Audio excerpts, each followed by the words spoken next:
मौका मिला था ऐसे घटिया लोगों से जान छुड़वाने का, लेकिन नहीं, आपने वही किया जो आपने करना था।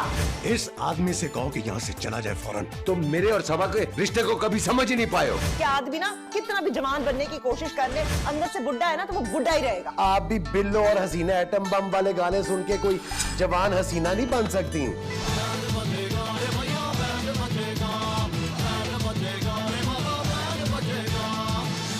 मैं तकरीबन रो सकती हूँ इस वक्त। एक हफ्ते से मेरी आंखों में आंसू जो है ना वो आते हैं और वापस चले जाते हैं। इसलिए नहीं, इकोनॉमिक्स अपनी जगह, कोई ना कोई काम तो हम सब कर ही लेंगे। इकोनॉमिक्स अपनी जगह, क्या हमारे बच्चे हमारे कल्चर से ना शनासा ही नहीं रहेंगे? तो आप लोग जो है ना, आप लोग हमारे साथ पले बढ़े, क्योंकि हम आपके घरों में थे, हम फैमिली फ्रंट पे थे, हमने धुआं, तन्हाइयाँ, धूप किनारे, आप सबका नाम जानते हैं। हमारे बच्चे और उनके बच्चे किसी का नाम नहीं जानेंगे। उनको पता होगा भीतर कौन है, उनको पता होगा सास जो कभी बहू थी प्रॉबेबली। क्या आप लोग ये चाहते हैं? मुकाबला तो करने दें, हमें एयर टाइम तो दे दें। हम हुकूमत से भीख नहीं मांग रहे, हम हुकूमत से पैसा नहीं मांग रहे, हम हुकूमत से इंडस्ट्री की प्रोटेक्शन मांग रहे हैं। ये हमारा राइट है। हमें गोली भी खानी पड़ी इसके लिए, ये हम मांगेंगे मरते दम तक, चाहे मर गए। उन्होंने मेरे साथ नाइंसाफी क्यों की? मेरा भी तो बेटा हो सकता था ना। मैंने कौन सा गुनाह कर दिया है? अल्लाह को मुझ में दर्द क्यों नहीं आता?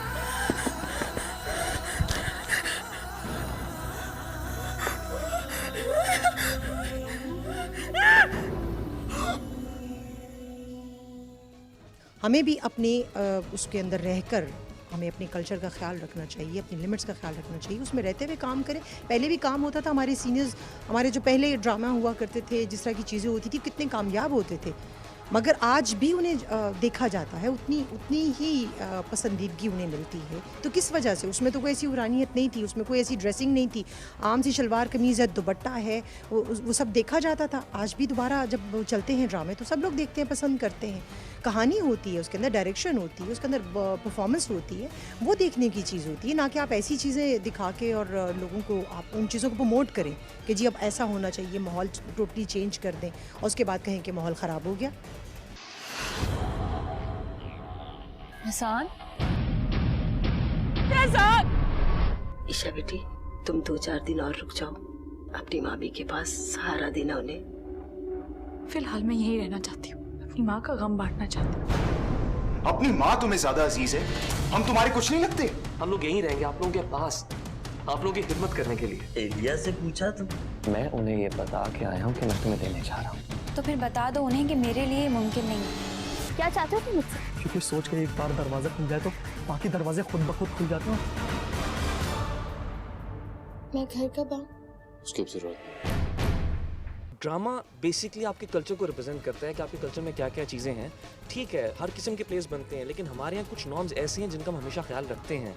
अगर कोई इशू होता भी हो तो ढके छुपे अंदाज में ऐसे होता है कि आप फैमिली के साथ बैठ के देख सकें। सही। सबसे बड़ी बात कि हमारे ड्रामे हमेशा से फैमिली के लिए बने हैं। और अगर आप मसलन मुझे लगता है कि मैं काफ़ी इस कंटेंट ऐसा चला है जो मैं फैमिली के साथ नहीं देख सकता। एंड सेकेंडली कोई लिंक नहीं है। अगर आप टर्की के जो मैं एक एग्जांपल है, एक बात और एग्जांपल है, उसके अंदर 2 पोर्शंस हैं, एक यूरोपियन साइड पे है, एक एशियन साइड पे है। अब डिपेंड करता है कि आप किस सेट का कंटेंट दिखाना चाह रहे हैं। और सेकेंडली कोई लिंक नहीं है, और इसका असर हमारी जनरेशन पे पड़ता है, क्योंकि घर बैठ के जब सब पूरी फैमिली देख रही होती है, सब डिस्कस करते हैं, लोग उससे सीखते हैं। और अगर आप पाकिस्तानी ड्रामा देखें तो 80s से 90s में स्लोली ग्रेजुअली ये आपके माहौल के मुताबिक इवॉल्व हुआ है। जिस तरह आपके पहले एक इनिशियली एक जो चीज़ें होती थी उनके मुताबिक ढका छुपा उस तरह की सब चीज़ें होती थी, ऐसे तब मीडिया ग्रो हुआ, चीज़ें एक्सपोज, सब कुछ ऐसे सामने आया। और इसी मौके पे मैं एक मैसेज ज़रूर देना चाहूँगा। आप एयरवे की टीम है, ये मत समझे कि मैं स्पेशली एयरवे की तारीफ़ कर रहा हूँ, लेकिन एक बात है कि इन मुश्किल हालात में हमारी ड्रामा इंडस्ट्री के लिए एक चैनल है जो हमें फुल सपोर्ट दे रहा है, दैट इज़ ARY। और मैं ARY को एक चीज़ कहना चाहूँगा कि it is the only pure Pakistani drama channel right now. Keep it up ARY, और हमें आपकी सपोर्ट की ज़रूरत है, और सब व्यूअर्स की भी। डरती नहीं हूँ मैं किसी से, और ख़ास तौर पे तुमसे तो बिल्कुल नहीं। हमारी जिंदगी में कोई ना कोई मसला चलता ही रहेगा, तुम्हारे इश्यूज कभी खत्म नहीं होंगे। तुम चाहते हो ना नेहा के माँ बाप उसकी इस हालत पे रोएं, चिल्लाएं, गम मनाएं, तुम नेहा को उनसे मिलने दो। खुदा के लिए माँ जी, मुझसे बहुत बड़ी गलती हो गई जो मैं आपसे मिलने के लिए आ गई। अगर मुझे पता होता आप इतनी खुदगर्ज हो गई, मैं आपसे मिलने कभी नहीं आती। मेरी मजबूरी तुम थी और तुम्हें हासिल करने के लिए मैं कुछ भी कर सकता था, कुछ भी। खुदा के लिए, ये कैसी मोहब्बत है जो आज हम दोनों के लिए रुसवाई का सबब बनी। हम लोग जिस चीज़ को हम लोग प्रमोट करना चाह रहे हैं, और मतलब इस पे बहुत मेहनत है, आप लोग भी सब we are tensed right now कि हमने इतनी मेहनत की है, और ये वाकई ये है एक अना का मसला कि हमने इतनी मेहनत की, हम इस जगह पे पहुंचना चाह रहे हैं, पहुंच भी चुके हैं, और वी कैन मतलब एक जगह पे आप पहुंच जाते हैं ना, फिर आप you try and go one step further. अब जब उसी में रुकावट आ जाएगी तो फिर आप क्या करेंगे? The overall look of the drama जो भी आजकल फॉरेन ड्रामे आ रहे हैं डब होके, I personally think they look very nice on screen, but that is not the point. ठीक है, the point is कि these dramas have been rejected by Indian television in the past. कि हम नहीं लेंगे, why? Because उनको पता है कि हमने अगर ये चलाना शुरू कर दिए तो हमारी आवाम भी उसी तरफ फोकस होना शुरू हो जाएगी। आप अपने आप को करो। हमने अपने आज के इस प्रोग्राम में मुख्तलिफ प्रोड्यूसर्स और फनकारों से यह सवाल बारहा किया कि एक व्यूअर तो खुद गर्ज होता है, एक व्यूअर खुद गर्ज हो सकता है लेकिन शायद एक पाकिस्तानी नहीं। हमने अपनी हुब्बुल वतनी और पाकिस्तानियत का सबूत दिया है। अब तक हम इस तूफान के आगे बंद बांधे खड़े हैं, लेकिन अगर आप हमारा साथ नहीं देंगे, अगर आप यही देखना चाहेंगे तो फिर शायद हमें भी हथियार डालना पड़ेंगे।